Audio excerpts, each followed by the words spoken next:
Happy Friday, and thanks for tuning in to RadioFreeRhinecliff.org. And this show in particular, correct me if I'm Norm, I'm your host, Norm, and I'm thrilled to be here tonight with Jon and Delyse Hanson Berry. Great.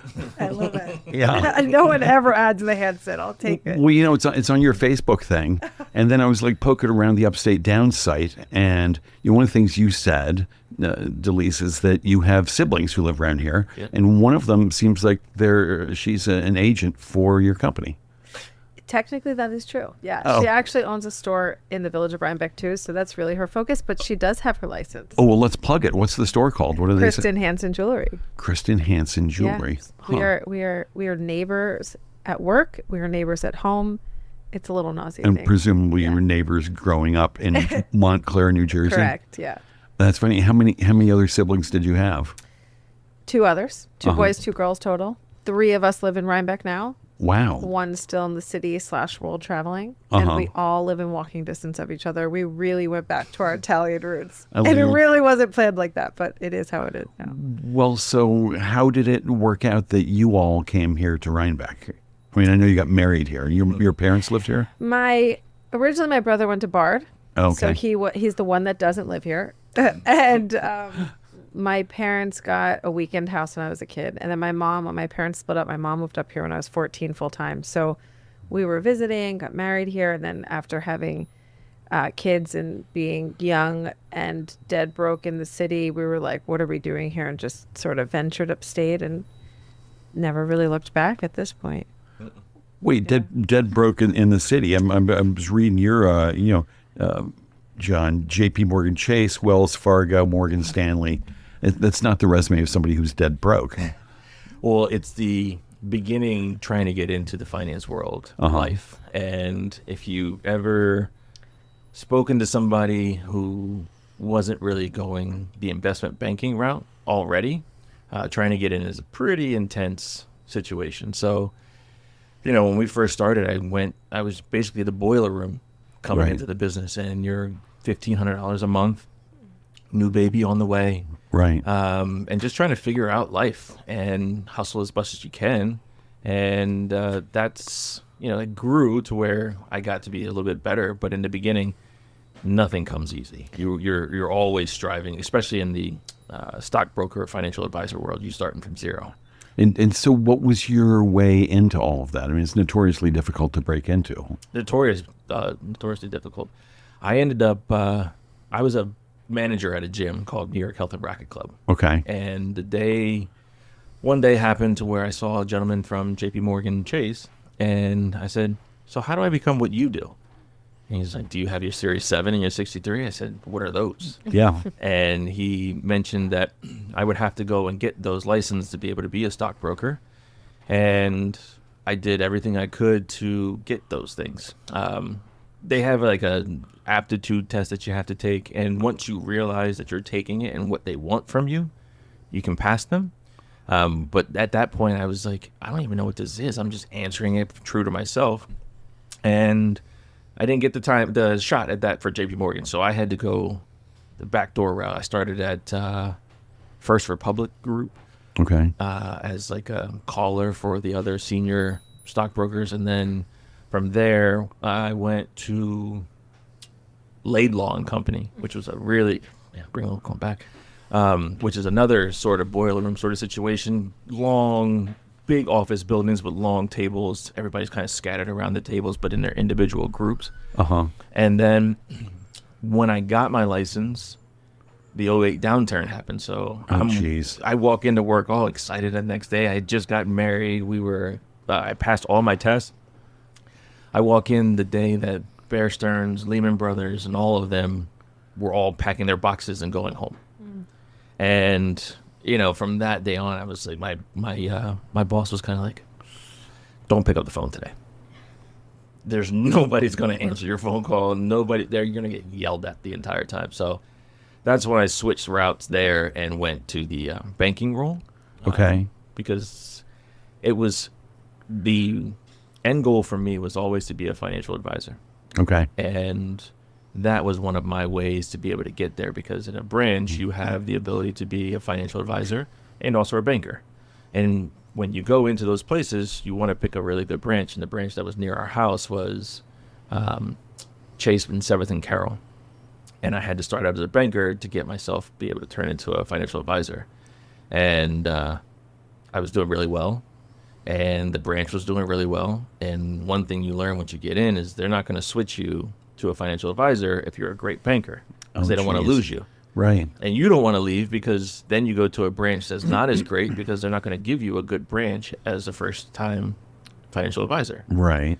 So that's when we were kind of like fast-forwarding through a bunch of stuff, but baby number 2 was on its way. Oh, my goodness. And then once he was born, we decided to kind of move upstate. So that's where it switched over to financial advising. And so were you still working in the city when you first came up here? No, I actually got a really great opportunity at Wells Fargo Advisors right in town.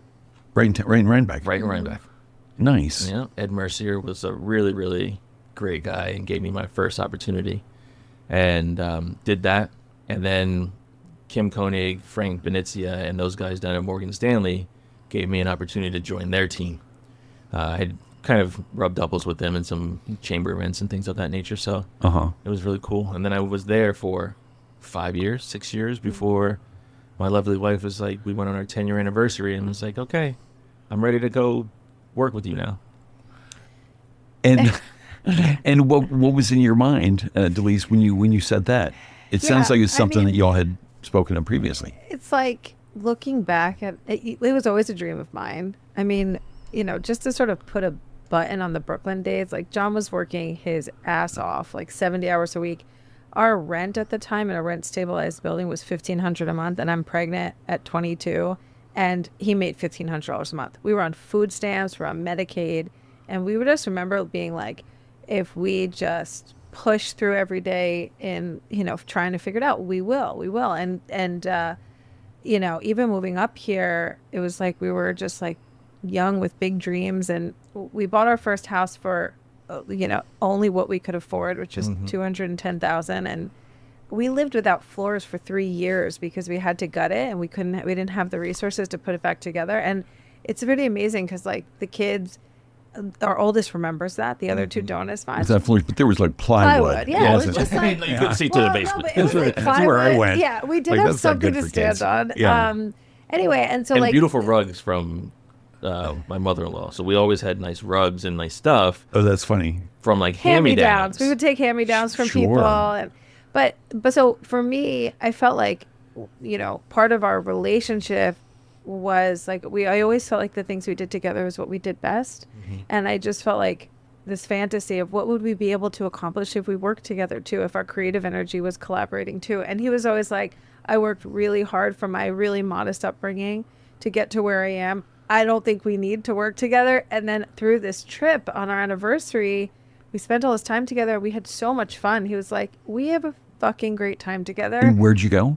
To Hawaii. Nice. And a client actually like gifted us a home there. We couldn't believe that we were getting this chance together. And then I'll let John tell you more about his childhood, but that was like after his experiences growing up, he was like, I don't want to be glued to a desk. I want to be with my family. And 2 weeks later, he gave us notice. And we were just like, I don't even know how we're going to make that work. Like having health insurance and some sort of stable paycheck is really important. But we were just always like, let's risk it all and go for it. And we'll Fucking amazing. Hats off to you. yeah. So you're a financial advisor. You have your own clients. And when you give in your notice, you tell your clients you're leaving and somebody else in the office is going to handle them. Yeah. So the group that I was on was there were 6 of us all together, or 2 as support staff, and then there was 4 advisors.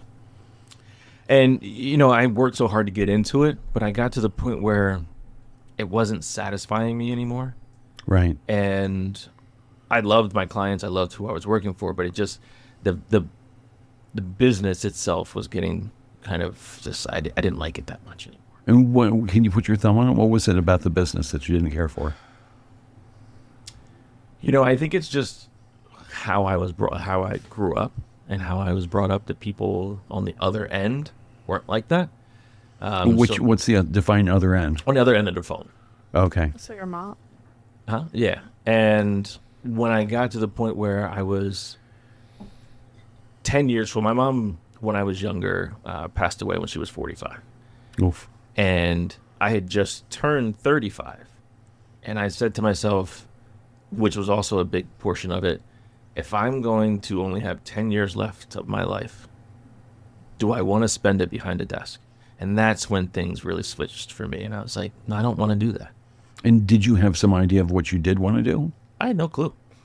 But Delyse, you I had did. you had some I was idea. like, I got some ideas. And what did that look like? What was the shape of that in your mind? Well, first of all, like notoriously, John, to this day, if I'm like, babe, I have an idea, he's like, no, don't tell me, because I just can't stop that. But, I at this point was selling real estate. When we moved upstate, I really, I didn't go to college. I started my first business at 19. I always wanted to be home with my kids, but being with them full time, I also felt a part of my spirit really feeling like it needed some personal activation. And I fell in love with real estate. My mom was an interior designer through our process of finding a home and dreaming about what I can make of that home. So at first when we got up here, I started Airbnb-ing people's houses, and I was cleaning the houses for them with my 6-month-old on my back. And I just was doing every facet of it. And I realized that creating a service would allow me to connect to homeowners. So it was less about a transaction and more about developing these relationships. And so I saw how a cooperating business can lead to the support of another one, right? Which is hence how the vertical part of our business now still works. Anyway, through that process and starting selling real estate, I realized real estate has changed so much, but brokerages has changed very little.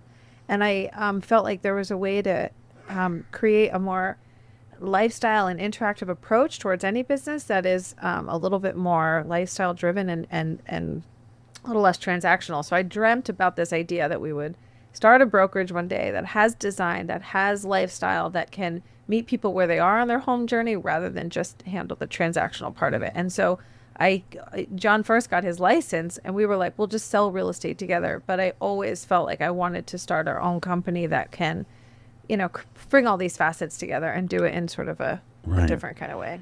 And you said at the beginning that real estate had changed so much, but brokerage had changed so little, hadn't kept up. How had real estate changed?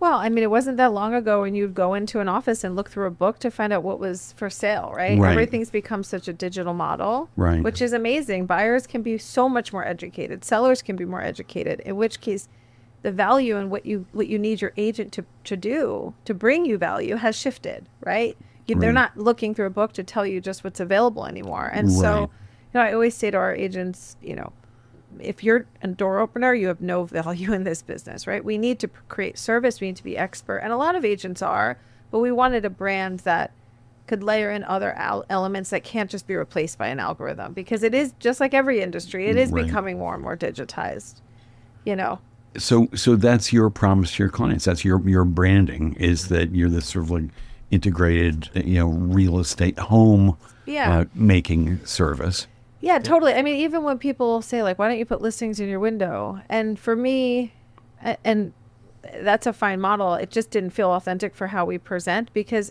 I want people to have an experience. And then when they walk through and then they realize, oh, they also sell homes, that natural sort of grassroots impression allows us also to connect to the people coming in. But also, when someone looks at something in the window and keeps going, we have no way of connecting to people. So we didn't do it that way. So you said, just mentioned people walking in, seeing the store, which is gorgeous, and saying, oh, look, they sell real estate too. How many sort of like off the street, what percentage of your clientele is off the street like that? It's a double-digit number. Okay. I mean, but how specific in numbers do you want? Well, double-digit goes from 10 to 99. Like, so I could something tell more you, specific. So we do this buyer questionnaire process, which a lot of brokerages do.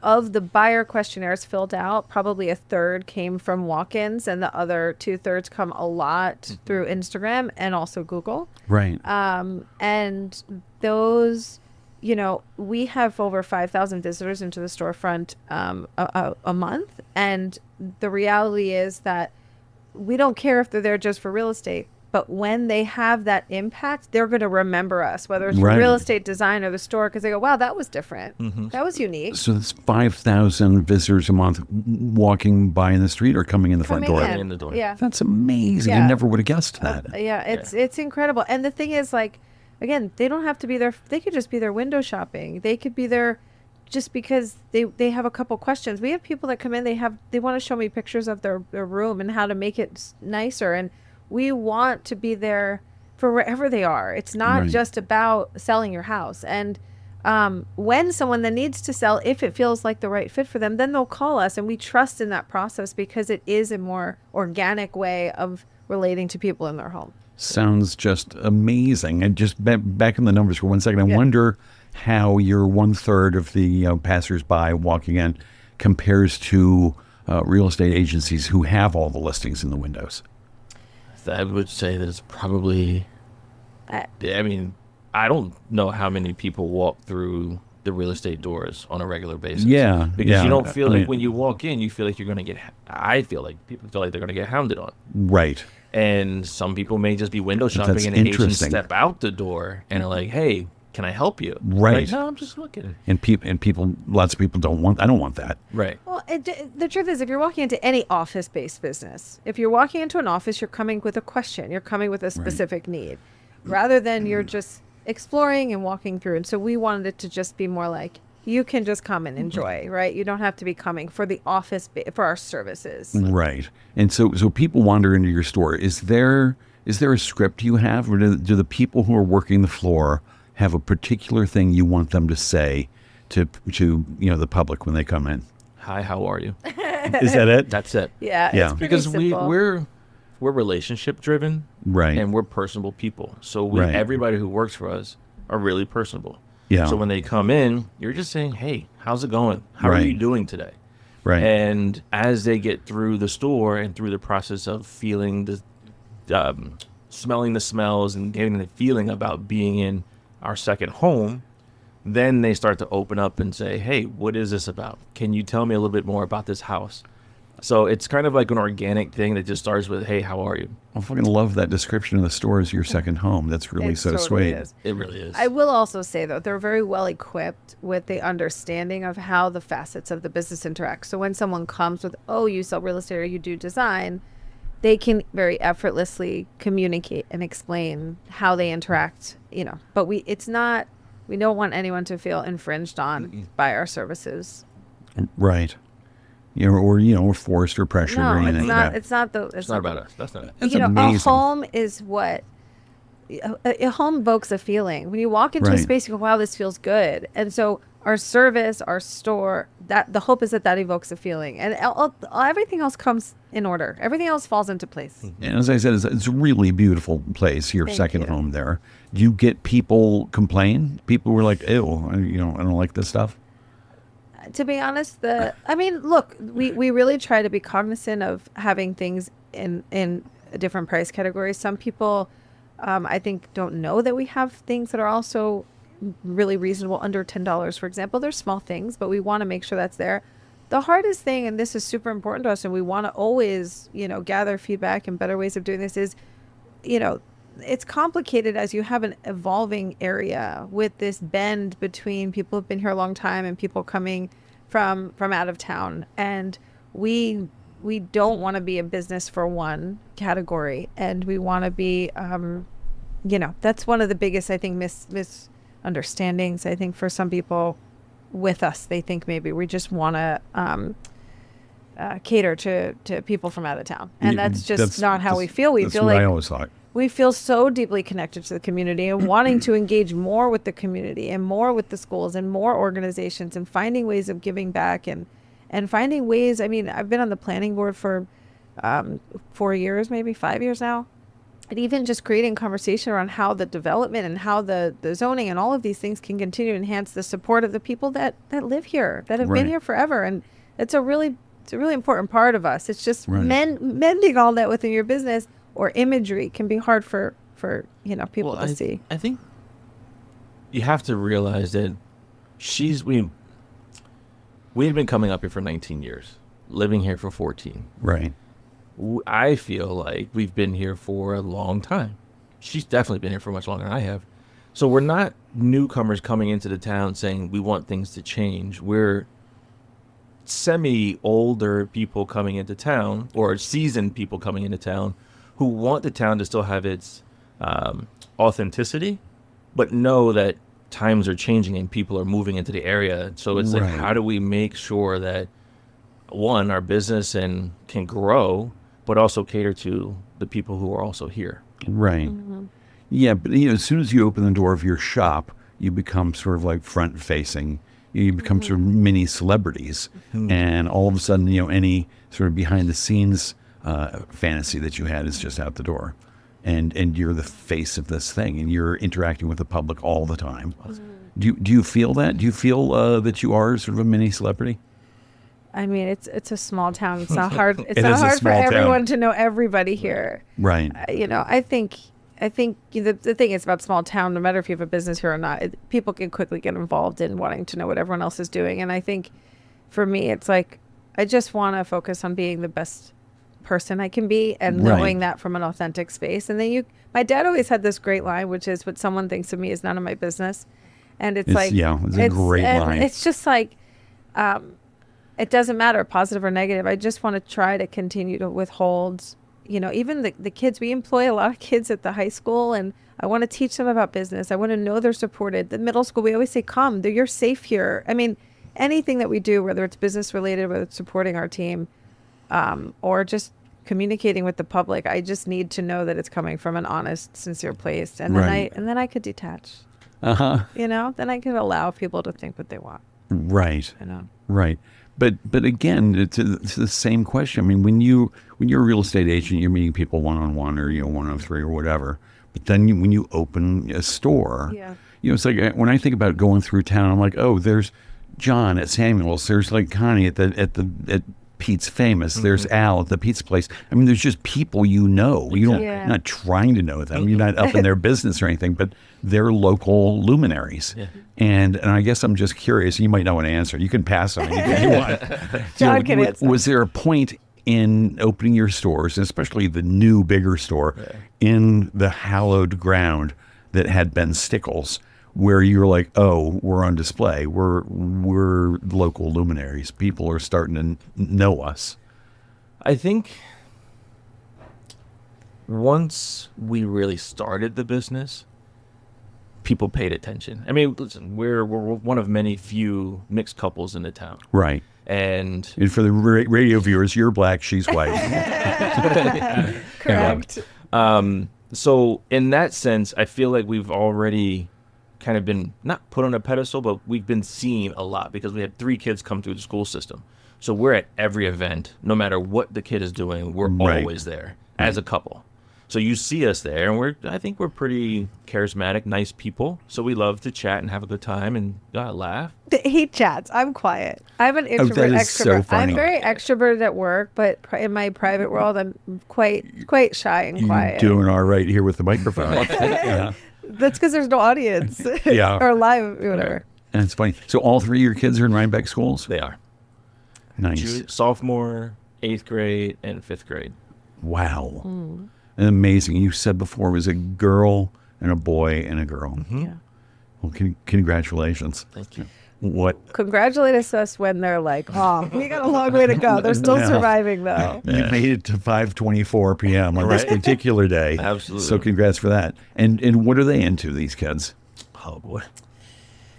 Well, I mean, just like recreationally, our girls like horseback riding. Our son is eat, breathe, live basketball. Yeah. But, they also have their multitude of other dynamics. Our 16-year-old does work at our store and I'm so proud of her because we can leave her there and she really knows how to run the systems and she's so good front of the house. They're all very different in their different attributes, but they've made a lot of sacrifices too, watching mom and dad grow a business and having to come and be a part of it. Like we couldn't always just, drop everything and run. So they come along. They're a part of that journey. Right. And how old were they when you left Brooklyn? Do they remember that time at all? No, the oldest was 3. The second was 6 months. And the third was born here. Right. Nice. Yeah. So when people when we tell them how old Simone is, the youngest, they're always like, I remember her when she was in the baby carrier. Right. And now she's almost as tall as Delyse at 11 years old. Yeah. So they've definitely been in the backseat and with us on every single part of this journey. Right. And how has that been? Are you happy as parents raising them here in Rhinebeck, in the Rhinebeck schools, in this community? It's incredible. It's like the greatest decisions we've ever made. Honestly, I feel so blessed to be able to be in such a fabulous community, and for them, it's the mindset. I mean, the diversity could ramp up a little more, but the mental state of the community is so beautiful in general that they've had such an incredible experience. And so, I mean, from my perspective, and so have we. So I was talking to someone the other day, like, I don't know how many rural communities you can say that you can have such a positive experience with your community. You can have business opportunities. You can have nice restaurants, but you can still live in a beautiful, quiet, rural setting. I mean, there's so many unique elements that just make this place so special. Right. It's amazing. And are they concerned about the lack of diversity here at all? No. Do they feel that? They notice it, but they don't necessarily. They don't care. They don't care. I mean, their friends treat them like nobody. I mean, just like everybody else. So it's like that. That for me, growing up where I grew up, and Delyse's experience was pretty intense as well. But I grew up in a country town, and we had in Delaware. In Delaware, yep. What does that mean, a country town? Just rural. Real rural. Farmers, and just the Air Force base was right around the corner. And were your folks in the Air Force? My dad was, and then my parents worked at Playtex, factory workers. Okay. And it was a mini city, Dover, right outside of Dover. Oh yeah. But I grew up with probably a third out of 350 people were some sort of color. Right. But it was, predominantly a white area, which is similar to here, but the mindset back home is totally different than it was here. How so? I mean, it's very understanding now. But it was an open, but not so open. What does that mean, understanding? Of black and white. I've dated white girls all my life, and my my mom was married. Oh, not married, but before she passed, was dating one at the end. And it's not always the easiest route dating somebody of color. Right. And some were cool with it, some weren't. And I think just my kids don't necessarily have to go through wondering, I like this girl a lot. Am I going to be able to date her, or are her parents going to be really upset? Right. And for me, I didn't really care either way. I liked somebody. If I didn't date them, I didn't date them. But I played sports, had a great time. Right. And, a couple of instances, but for the most part, I just kind of stayed to myself. A couple of instances down in Dover. Yeah, down in Dover. Right.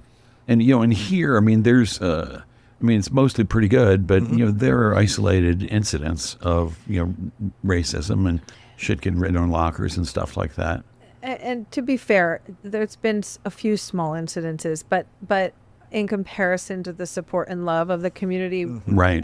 I don't want that to overshadow. And, right. And those have been eye-opening for our kids, but I think they feel really secure in who they are, and their immediate friends are so protective and loving of them that gives them comfort. Yeah. That's so and good. They've made references to I think they feel very culturally proud of who they are, and they've made references of excited to be in the world with there's more people of color, and that feels good to them. But I don't think they know that they're missing something, and that feels positive as because they need to go into the world, and they've had this beautiful little bubble with a few bad apples. But they recognize that was just a bad apple. And the bad apples are probably found everywhere. Exactly. Rhinebeck, Brooklyn, that's right. Dover, Delaware. Yeah. So it hasn't affected their spirit in a way, Yeah, that's which is a privilege. Actually, it's a huge privilege. Right.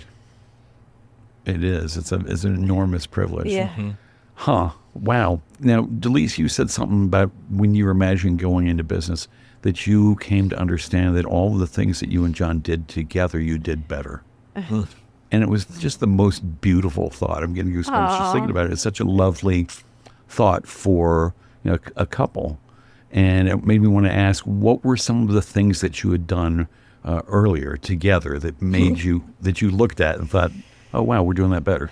Yeah, I mean, let's be very clear. We've been together almost 20 years. I've wanted to kill him many times and I've questioned that statement multiple times. But in all honesty, like, I don't know. I mean, we truly met and fell in love so fast and so furious. We moved so in young.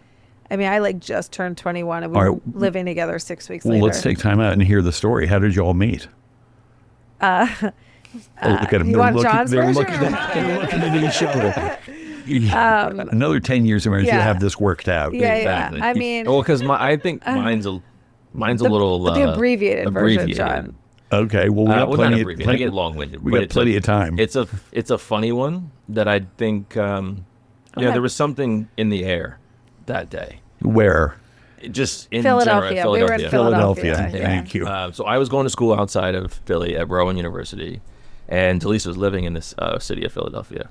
And I had buddies who go to this bar often, but I'm never going because I'm usually What was it called? the Cabanals in University City. Yeah, I don't think it's there anymore. It's by UPenn. UPenn, Drexel, Temple, Villanova area, I guess. And they were like, we're going to go meet one of our other buddies who just graduated the year before. He's coming down. We're going to go there. And they asked me to come. And I was like, oh, really? I got to drive 45 minutes to go to a bar after work at 10 o'clock? So But you're a single economics major and the benefit cost analysis of this. And it's like, this is a great idea. So I grabbed a couple friends and drove over to the bar to meet my buddies. And it's never been there. Walked in, looked for my friends, sat down, had to say hello to them, what's up to them. And next thing you know, I look up and I see this girl kind of looking in my direction. Who the hell is this girl looking at? I'm looking behind me, both sides. And I point to myself and she goes, yeah, you. Oh, I love that. And she goes, yeah. I was flirting with eyes. Let's be very clear. And it just give it a little, Let me know that she was there. But she was also there for her stepsister's birthday. Okay. Which she had never been to that bar either. So both of us had this strange feeling that week, that day, to say, we need to go to this place. We need to do this and be out there and just be open. And when I look up and I lock eyes with her, it was kind of like, you're not going anywhere until I figure out who you are. And I'm talking about Delyse. And I tried to find a way. I was like, come here, like kind of signaling her over with my fingers. She was like, no way am I coming over to you right now. I was like, no, you come here. So I struck out on that one. Yeah, that's some moxie. Swung and missed on that one. And then the night kind of continued on. And about 20 minutes later. Wait, back up. So you're like, hey, come over. And she said no. Yeah. Why did you not stand up and walk over there? And I hope this starts an argument between That's a really great question. John wasn't very used to just walking up to women. He was used to them walking to him. That was the truth. No, he was a football player who didn't really have much experience in what he needed to do to approach a young lady correctly. Well, so I was he also learned quick. Most of the girls that I dated in college were A crash friends course, courtesy of or Delyse. of friends, or we were athletes together. So Right. you just hung out, and all of a sudden you're like, hey, you wanna... So Delyse is right enough. You didn't really have No, I had no the idea. game. I had no game. No. None whatsoever. But you figured it out. I figured it out. So I Before thought, the end of the night. before the end of the night. Yeah. So like 20 minutes later, I see her again, and I'm like, hey, come here. And she's like, no. But my buddies are all there, so I'm like interacting and mingling with them. So wait, your buddy's seeing what's going on with you and this girl? Well, in the beginning they saw, but after that it was kind of like me on my and own. they didn't say, get over there. No. Bad wingmen. Really I bad hope they're wingman. listening now. Really bad wingman. So there was another time in the evening to where she came over and just to get a drink close up to me. She was like, I'm going to make sure this happens. And this guy better figure it out if I come over there. And next thing you know, I go over, she's got 2 drinks. And I was like, can I help you with those? And she's like, no, I'm good. And walks away. Oh, snap. I was like, I have one in each hand. I don't need your help. But you're thinking, oh, this is a good looking guy. He I'm seems like, he's pleasant handsome. enough. I'd be very happy to talk to him. I feel very drawn to him, but he's got to figure this out. I mean, like, can I Love help this you with so 2 much. drinks? So Third time was a charm. Oh, so she goes away and then comes back close enough to where, again, I had to come to her. closer than where she was with the 2 drinks? A little further. A little further. think it was a little further. A little further. Yeah. She's just like, I see you. I know you see me. So Yeah. So That's right. I love this. It's a penalty bar stool Yes. distance away. Yes. So when I finally went over there, I said the right thing this time and had her joke around. I was like, you're coming close enough to me so I have to come and say something to you, but this time I have to do it right. And she was like, yeah. And then from that point That's what you said to her? I don't remember. I think he was more like, I fumbled the ball and I'm not going to fumble again. And then I was like, what do you do? And he's like, I play ball. I was like, I don't date ball players or something. It was actually a little more tongue in cheek. Yeah. But I Oh, think where man. it landed was, I'm John. And once we kind of broke this sort of tongue in cheek little thing happening, it was like a wall melted. And he at one point described it, which I agree. It was like the sound was drowned out of the space and we were just totally engulfed in this sort of playful way. And it was hard to break that energy once it really began, I'd say. I love that. Yeah. And so how did that night end? And they keep this a family show. My stepsister, it was her birthday. She was getting sick. I had to take her home. And John asked for my number, and I remember this was when, like, your flip phone, you'd still send the text where you had to, put every, whatever it is. But Hit it I 3 got times home. to see. Got home, he sent me a message, and I was just like, I can't believe how much I want to see him again. And so next night, he came out again and visited again, and we did not leave each other's side. No. And then he said something very romantic the next day. And we moved in together like weeks later. Weeks later. Yeah. So what were you doing in Philadelphia? So I went to a year of college, moved to South Africa at 18 to be an au pair, or 19, moved back at 20, started my first business in Philly. Okay. And my stepsister was living there, and I loved Philly. My dad's from Philly. We're all diehard Eagles fans. Like, I wanted to be in Philly. So Birds. Go Birds, I go love Philly. Birds. Yeah. So yeah, and that's what I was doing. I was just She had young and having a great time. And This dope ass apartment on Front and Bainbridge. yeah. Front baby. And what was the business you were starting? So I was basically wholesaling mostly designer jeans at that time. There was like an explosion in the jean market. And the woman I lived with, the family I lived with in South Africa, she was sort of a distributor and was doing a lot of buying and selling in various markets. And I learned so much while I was there, taking care of her baby, and basically saved my money I made there to do this sort of distribution once I got back to the States. Right. Nice. So- And how did you get the dope ass apartment? I just started making money in my business. I got it. I mean, it was a rental, but it was like amazing for a young woman trying to figure it out. And then, and then that business really got ugly because there's so many counterfeits and crazy things. And I was like, this is not going to work. And then I was like, I want to move to New York. And we were now together for like 6 months and very in love. And he was like, if you're leaving, I'm coming with you. Wow. So And you were still in college, John? just Yes, I was just just graduating. graduated. Yeah. You just graduated, Yeah. and you're like, I got to go to I'm New York. getting out to of here. do Like this. there's nothing for me. That business didn't work. My sister's in the city. I want to go to the city. And John's like, well, I'm coming with. Yeah. It's like, Well, I was a server at Carrabba's. There was nothing really that I was going to be staying there for. Right. So, and I just met this girl, and it was really intense right away. And I said, why am I going to let that go? Right. I'm not letting that go. So Yeah. I said, I'm coming with you. Amazing. And you played football in college? Is that what I did. police said? Yep. What position? I was a receiver, outside receiver. Uh-huh. A lot of fun. That's nice. That must have been a blast to play college ball. It was really fun. I mean, On the field was really fun. We were a top 5 team when I played, and I'm this small kid from Delaware with weighing 165 pounds and like just under 6'1". So for me, getting into this world of guys who were coming from Division I football, right, who were amazing athletes, and I'm amongst them trying to figure out my way to get on the court, on the field, because I know I'm good enough to do it. I just need to take my time to get there. Right. And when I did, it was like lights out. Our team was really good. We went to the playoffs every year. I started as a redshirt sophomore. So what does that mean, redshirt? So redshirt sophomore is you're a junior in college, but you're a sophomore on the field. So you could play those 3 years sophomore. Correct. So you're playing. So I was a sophomore, junior, senior playing football. Right. Starting. And did you dream of having a football career beyond that? Yes and no. I knew I was probably good enough to do it, but I never really figured it would happen. Right. And actually, my senior year, my coach said, "You have the Eagles coming to try you out in a couple of days.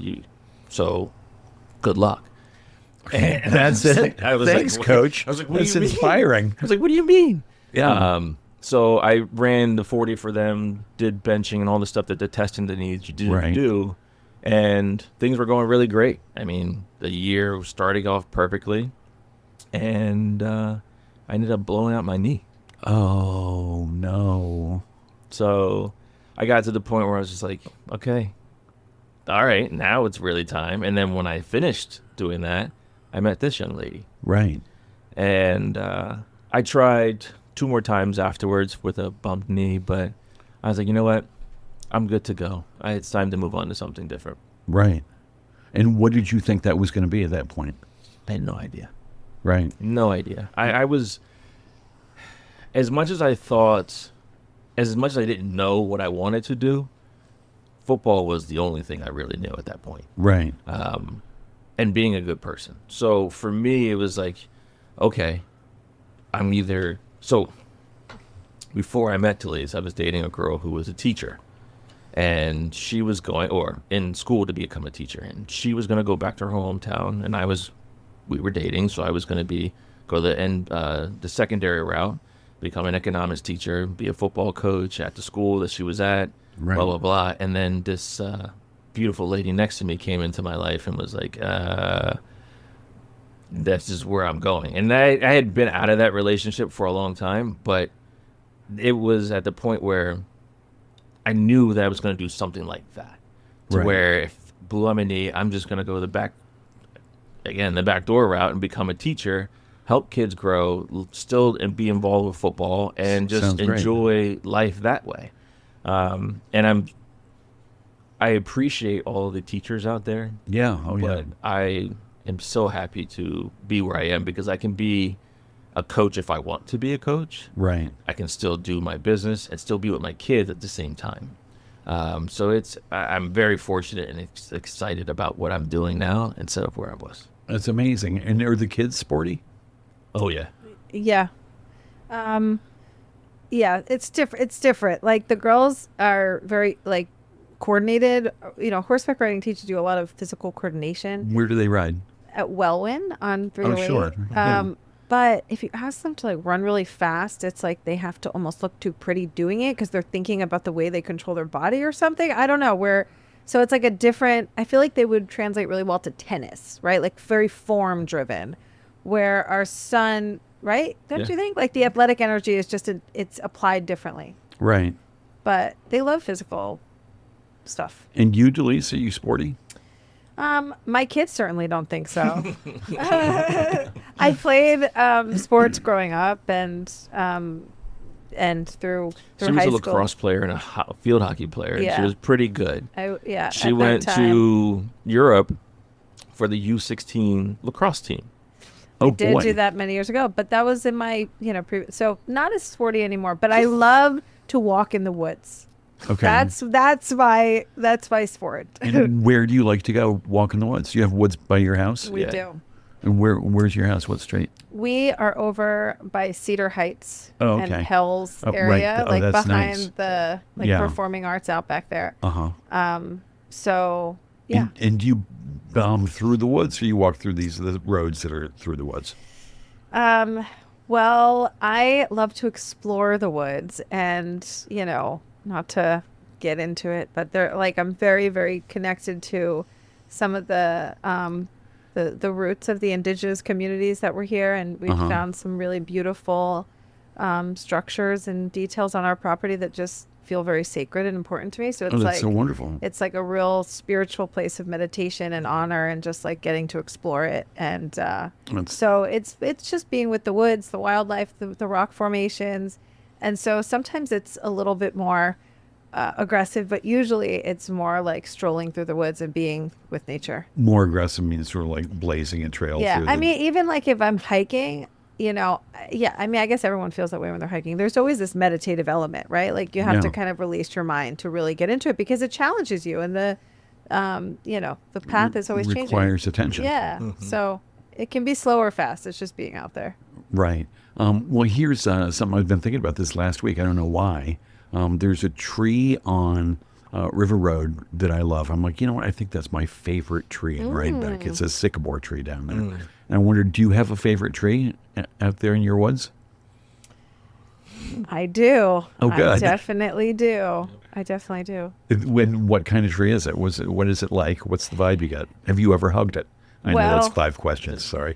It's an old hickory, I think. Yeah. So it's actually a bent tree. It's a Native American marker tree that was bent to leave. They're bent in different ways for messages. Right. But this is one that was bent. It's called an ascension tree, based on the research and talking to researchers who study them. Definitely my favorite tree. It's a pretty sacred tree. Wow. And an ascension tree, it was bent to say what? So many, I mean, I'm not an archaeologist. I'm not an expert. I'm just a passionate researcher of these things. And there's a lot that mark trails or waterways. There's sacred sites. There's a wonderful book, Mountain Stewards, and that's where I got a lot of that research from. But an ascension tree generally was used, from my understanding, around burial sites, and it would help the belief was that it would help the spirit ascend. Exactly. Gotcha. I've never heard of that. That's freaking amazing. Yeah. So my final question in that litany of questions was, have you ever hugged that tree? Yes, I love that tree. Yeah. I love that tree. I love your answer. I have tree. Hugged trees, of course. Yeah. And why not? See what's going on with all this stuff. Or just sit next to it and meditate. I mean, right. All of it. The truth is, like, I grew up with entrepreneur parents who were hippies. So, like, we always had this sort of paradigm of, dream and work and all of that. But the truth is, I really, John's much more extroverted. He gets fueled with people and energy, and I really get fueled much more internally. Right. So whether it's a special tree or not, just like listening to bird sounds and being outside is just such a place of zen. Right. And how far away is this tree from your back door? 10 acres. I don't know a couple. Like a 10-minute. No, it's like a 5-minute walk. 5-minute walk. Right. Back door to there. 5-minute walk. That sounds great. Yeah. Perfect walk. Love that. Have you given it a name, or does it? No. Right. Oh, that's a great question. You haven't No, given but it a name. we did have an arborist come and put cabling to protect the tree and have it last longer. Oh, nice. Because to preserve it feels really important. And so is it cabled to a nearby tree? Mm-hmm. There's 2 verticals on it. They're cabled to each other, one that has a lot of weight, and then cabled to another tree that's very strong. Because one of the things about bending trees is that you do stunt the growth, and there's been studies about when you of some that have been unfortunately cut, that they can see the ring patterns, and that's why often marker trees will grow much slower paces, but the stress on the bend areas, they can break. And so there's others that I've found in the area that I've seen, but other bent trees. Yeah, bent differently. Marker trees I've seen in several locations, but to protect it feels important. Love that. John, do you have a favorite tree? It could be the same one. Not the ones that you cut up for wood. No. Oh, snap. No, it's okay. I would say the one right in our backyard, right by in our backyard. It's massive. It's probably, I don't know. My arms are pretty big. I can't even They get can't see you. I just said my arms are pretty big and I can't get my arms around it. Okay. Yeah. But that's a fun one because it gives us our shade in our backyard. Right. And Which is just It's the swing spectacular. tree. The swing tree. Who doesn't want to swing on Yeah, a tree? swing tree. And do you swing on it? Every now and again. Right. So it's pretty sturdy. Yeah. Also had cables put in. Well, good for you. And who's your arborist? Oh, what's his name? We'll have to get back to. Oh, I'm yeah. drawing a blank No. on his name, but he was great. I'm just Dylan curious. is his name. Dylan, and he's a climber, right? Like people bring in Right. their machines, or you have the climbers, and it's Have pretty you ever incredible. seen a tree climber? No. It is a sight to see. They Yeah. So they climb hundreds of feet. It's unbelievable what they are capable of. So they basically belay themselves to the top of the tree. Uh-huh. They put the rope on, and then they have like these little straps on their feet. And as they're walking up the straps, they're pulling themselves up the pipe. I mean the rope. So they're walking up and pulling themselves up the rope. Yeah. It's really, really cool to see. You cannot be afraid of heights. I mean, and then they're like have someone levy up a chainsaw all the way up there. Right. It's crazy. And are either of you tree climbers? No, I hate heights. I like it right on the ground. Right. Yeah. Love that. Well, tell me about your hippie parents in Montclair. Oh, my parents. My parents were young when they fell in love in an ashram in Colorado. Oh, boy. And they left. They were both artists and left and started their family. They're from the East Coast, so they started their family and landed in Montclair. And it was always great. I mean, my mom had a successful interior design business. My dad was a CPA, but then he was also a singer-songwriter. My mom's an incredible painter. And so we always had this sort of eclectic upbringing where my parents were like, you don't have to go to school. You don't have to do this. You don't have to study this. You just have to do what you love and do it the very best you can. Like that was always the programming around Love that. following what you love and just going full in. It didn't matter. It could be being a mom, just being the very best version of yourself. Right. And that was a huge privilege as a kid, right? Like they would go at any length to support that. And so I think me and my siblings, and it was like the first messaging to Jon going back to like, he didn't know what he wanted to do. And I was like, what do you love? Let's just start with what you love. Because that's what my parents always asked me. It's like, no one's ever asked me that before, And it's like reprogramming yourself just to what feels good, what makes you happy, what brings joy. And let's start there, know?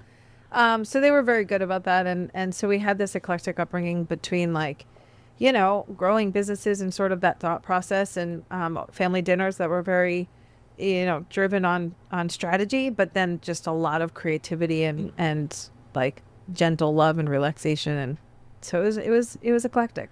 That sounds Yeah, great. yeah. And what were your folks like, Jon? Oh. My parents split when I was 10. So I have two older brothers who are 10 and 13 years older than I am. I was not an oops, but my mom had gotten remarried to my dad. And they were together probably 10 years before I got there. And grew up, they were, loving parents. One worked night, one worked during the middle of the day. So they were kind of always ships in passing, except for the weekends. But really great individual people. Strict and stern, because they don't want you to be a statistic in the world and do Right. the right thing and be a good person. But really into allowing you to be who you want to be in your sports and whatever you decided to as well. So it was pretty cool. But again, for me, with my parents splitting and then my mom getting sick and then passing, I was kind of an only child for what? So since I turned 8, Right. my parents split when I was 10. So from 10 to 14 before she passed, I was really on my own, doing my thing, making sure I got to school, and just kind of sports saved my life in that sense. And my dad, moved out where we were, where I was living, but he moved me out of there, and sports just really took off. And I was very fortunate to have those relationships with my buddies from college and high school Right. and my coaches. But again, it's what I'm working through right now is the stuff that I didn't know anything about working through when I was a kid. And what kind of stuff is that? Just you work through? losing your parent Oh, right. and how to cope with the world. Oof. And still be a model citizen, look like you don't have you're not hurting underneath, those sorts of things. Right. And those are the things that, you don't know that you're building up walls, but then now you've got these walls and you got to kind of let them go. So that's been my thing. But I think my upbringing was great in a sense of how I was able to model myself once my mom passed once my mom and dad split, and then once my mom passed, to be able to continue to get through the world, Right. which is really, really fun. Love that. And as he talks about walls, we're very strong advocates in our therapy sessions and our mental health and working on all of those things. Yeah. So do you do couples therapy? Totally. And we're, I love it. I'll hear him talking to his buddies so passionately about the value of independent therapy and couples therapy. And it's for us, first of all, we do everything together. It's Right. everything spills into each other's bucket. And so to have that space to recalibrate, to talk, to work through the triggers. Some of it is just working through yourself and how it relates to the other person. But yeah, couples therapy, individuals therapy. And it's great because you have a placeholder time to reflect and to work deeper into things. So That's amazing. Yeah. And and you do the meditation, yes, mindfulness, sure. walking through the woods. Yeah. It sounds like you found a pretty healthy life here in Rhinebeck and together. It's pretty good. There's definitely stressful days where John's like, you need to calm the fuck down. You just need to calm the fuck down. Does he use But, those? yeah. That's not husband-approved No, language. no, but It's just we're both strong individuals. Uh-huh. And when one is having a bad day, the other is usually caught off guard because we don't normally have bad days. Right. But when we do, we put our dukes up. And the next day we're like, sorry, I didn't mean to do that. you're each other's greatest mirror, right? And so it's Sure. your best and worst self come out to each other. And so but going back to it from what your original question was long ago that I probably never answered, is when the highest of our moments and our lowest moments, we've done them together. And it's not always perfect moments. There's been really, really difficult ones, but every time we go through it, we feel stronger and we feel more connected. And that's the gift of the challenge or the positive. And so whether it's business, whether it's raising family, whether it's hardships of relationship, whether it's financial, whatever, health, it's we're human. The human life is just going to continue on. But if we see those as our opportunities and we work together at it, then we feel more triumphant and usually more in love. So that's the opportunity. Bring more love into the world, and Yeah. that's filtering down to your kids. And it's filtering down to the people who are listening tonight. And we're out of time. I know. Wow. You, Thank you. Oh, thank you guys. You're That was a lot so of fun. You're not only just ridiculously gorgeous, physically beautiful. What beautiful souls and personalities you shared tonight. Thank you you. so much for You're being very here. welcome. Everybody, thanks for tuning in. Thanks, Jen Hammoud, the producer and engineer of no equal. The very best. Everybody, thanks for tuning in. Have a great Friday night and a fabulous weekend. Good night, guys. Yay.